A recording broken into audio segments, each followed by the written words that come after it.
Labutės. Pažiūrėkim, ko vertėtų pasisaugoti. Ko jum vertėtų pasisaugoti?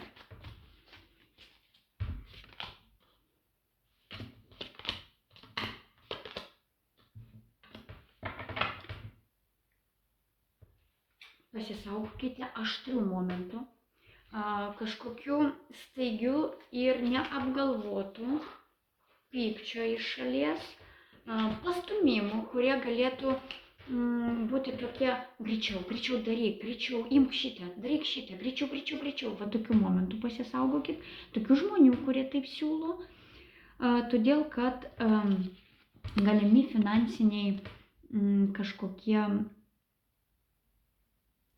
klausimais, ieškosite sprendimo kažkokio tai finansinio, tai reikia neskubėti, kadangi čia galit pajusti tokį, tarsi per prievartą jums siūlo, tarsi per prievartą jums sako, tik imk daryk greičiau.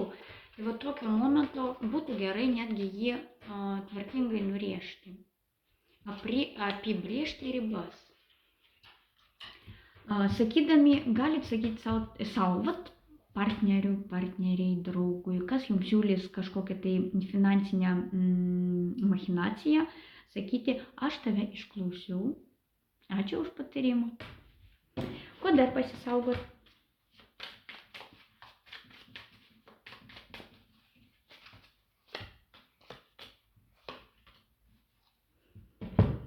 Dar kažkam reikia pasisaugoti moters, šeiminiškos moteris, kuri yra galbūt šeimos galva kažkam tai yra mama, kuri reguliuoja jūsų jau asmeninį gyvenimą ir neleidžia jums toliau vystytis.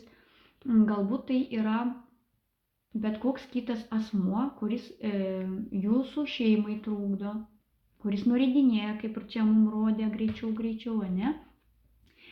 Tuo tarpu jūs įvaro į tokią neviltį, tuštumą ir visi galimi sprendimai, kuriuos darote su šia moters spaudimu, jūs tik ištuština.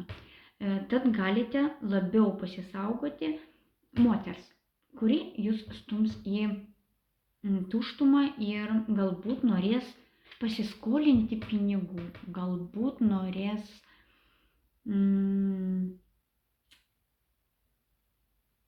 netgi nepasiskolinti, o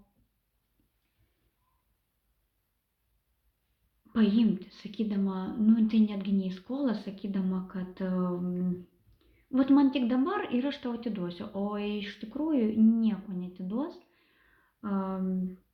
labiau netgi ištuštins ir ko gero gali prašyti vis daugiau ir daugiau.